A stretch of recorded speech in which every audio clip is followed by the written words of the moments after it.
Eh bien salut tout le monde, c'est Monatarsabe. Aujourd'hui on se retrouve dans une nouvelle vidéo et aujourd'hui je vais vous montrer un petit logiciel.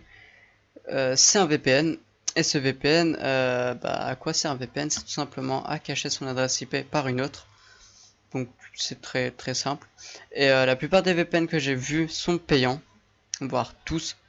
Sauf un que j'ai trouvé, à part les autres aussi qui sont bof, genre Hotspot Shield, c'est bof parce qu'au bout d'un moment il faut payer un truc il me semble pour avoir plus d'accès. Tandis que celui-là, il est totalement gratuit avec toutes ses fonctionnalités. Donc je vous mets le lien dans la description qui va vous rediriger vers une page comme celle-ci. 2 petites secondes.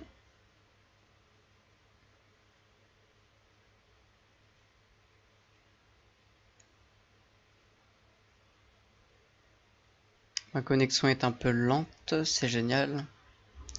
Donc là on a ici Your download will begin in a moment. Donc en gros voilà, une fois que vous êtes sur cette page, vous avez le téléchargement qui va commencer. Moi je vais l'annuler parce que j'en ai pas besoin vu que je l'ai déjà téléchargé, donc annuler. Tuesday. In New Orleans, the party never stops. Je suis désolé pour cette petite vidéo, c'est sur le site. Donc je vous mets le lien dans la description et le téléchargement devrait se lancer automatiquement. Une fois que vous avez téléchargé le logiciel, je vous montre pas comment l'installer car c'est vraiment très simple, c'est comme tous les autres installateurs. Pour ça, il n'y a aucun souci à se faire, vous êtes assez grand je pense pour gérer ça tout seul. Donc une fois que vous avez téléchargé l'installateur et que vous avez installé le logiciel, vous allez le lancer, donc ça ressemble à ça. Donc vous double-cliquez dessus et vous le lancez. Voilà, ensuite vous allez atterrir sur une page comme celle-ci, enfin sur une fenêtre comme celle-ci, c'est le logiciel. Donc pour commencer, on va tout de suite créer un adaptateur car sans celui-ci, vous ne pourrez pas utiliser le VPN. Donc on va cliquer sur Virtual Adaptateur et on va faire New Virtual Network Adaptator. Vous faites OK. On attend un petit peu et une fenêtre va s'ouvrir d'ici peu. Bien évidemment, juste avant, vous avez une autorisation d'administration. Voilà, donc ensuite vous avez la page comme celle-ci. Vous attendez un peu.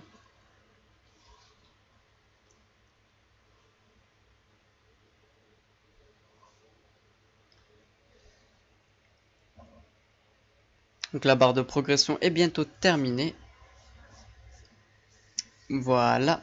Et ensuite vous avez votre VPN client adaptateur qui est ici. Hop hop hop. Et une fois que cela est fait, c'est très simple. Il vous reste tout juste à cliquer sur VPN Gate Public, VPN Relay Server. Vous double-cliquez. Et vous avez ici tous les choix possibles. Vous pouvez choisir tout ce que vous voulez. C'est les adresses IP d'autres pays, d'autres serveurs. Enfin, voilà. Vous avez toutes sortes de régions, la Taïwan, le Japon, Singapour, la Corée, voilà, l'Indonésie, les USA exactement, le Brésil, la France, et plein d'autres choses encore. Il suffit simplement de cliquer sur Refresh List et vous allez avoir votre liste qui va changer. Donc bon, une fois que vous êtes ici là, vous choisissez celui que vous voulez. Je vais prendre pour exemple, allez, on va prendre la plus rapide, du coup je vais cliquer sur Line Speed, voilà, c'est celui-là. Et on va faire Connect to the VPN Server. Donc là on attend, ça se connecte.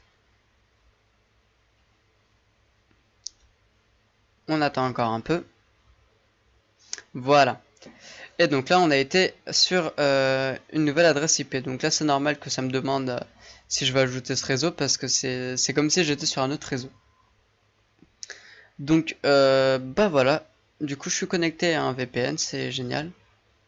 Avec Mumble, je vais tout de suite regarder vite fait combien de ping j'ai. La connexion au serveur a échoué, l'hôte distant a fermé la connexion. Voilà, forcément je suis déconnecté parce que c'est comme si j'avais été déco. Donc on va attendre un petit peu. Allez, c'est quand tu veux. Ouais, j'ai énormément de ping. En même temps, c'est les USA. Connecté. Vous avez d'autres possibilités également, hein. Vous avez d'autres serveurs. Vous voulez tester tous. Et au bout d'un moment, vous trouvez un truc avec un ping stable. Mais je vous conseille pas de jouer avec un VPN comme celui-ci. Donc je vais vous prouver également que mon adresse IP a bien changé. Donc my IP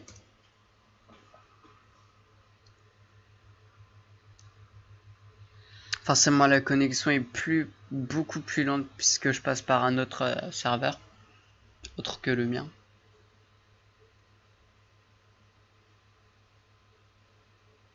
Allez, plus vite que ça. Bon, je suis désolé, vous allez devoir attendre avec moi, hein, puisque du coup j'ai changé mon... Enfin, c'est comme si j'étais aux États-Unis là, du coup, alors que je suis en France, donc forcément c'est très très long. Donc voilà. Ensuite, what is my IP? Je sais pas lequel prendre, je vais prendre celui-là. C'est le plus connu.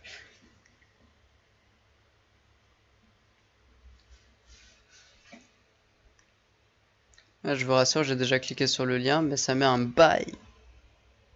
C'est pour ça que je vous laisse vous-même choisir celui que vous voulez. Ça dépend vraiment lesquels. Enfin, il faut choisir le bon.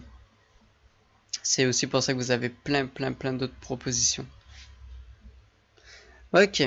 Donc, mon adresse IP est 104.41.170.67. Je vous rassure, ce n'est pas ma vraie adresse IP. Eh oui. Microsoft Corporation, ok, ça va. Ville Nagoya. Nagoya, je sais pas du tout où c'est. Regardez sur la map. C'est là. C'est super. C'est ici. Je sais pas où c'est. Voilà. Mais donc du coup, je n'habite pas à Nagoya. Pas du tout. Je suis actuellement en France et je ne vous dirai pas où j'habite. Mais voilà, j'habite pas à Nagoya. Et comme quoi ça fonctionne. Parce que votre adresse IP a bien été changée. Donc on peut fermer ça. Et donc si vous voulez vous déconnecter, c'est très simple. Vous cliquez sur le petit VPN que vous avez, auquel vous vous êtes connecté. Clic droit dessus, disconnect. La connexion au serveur a échoué. Encore une fois, je suis déconnecté. La connexion. Et je vais me reconnecter instantanément avec ma connexion normale. Donc je suis en Wi-Fi. Et voilà. Connecté. Donc je vous remercie d'avoir regardé ce petit tutoriel, j'espère qu'il vous plaira et que vous allez vous plaire également avec ce petit VPN totalement gratuit. Voilà. Je vous retrouve donc pour une nouvelle vidéo. À bientôt.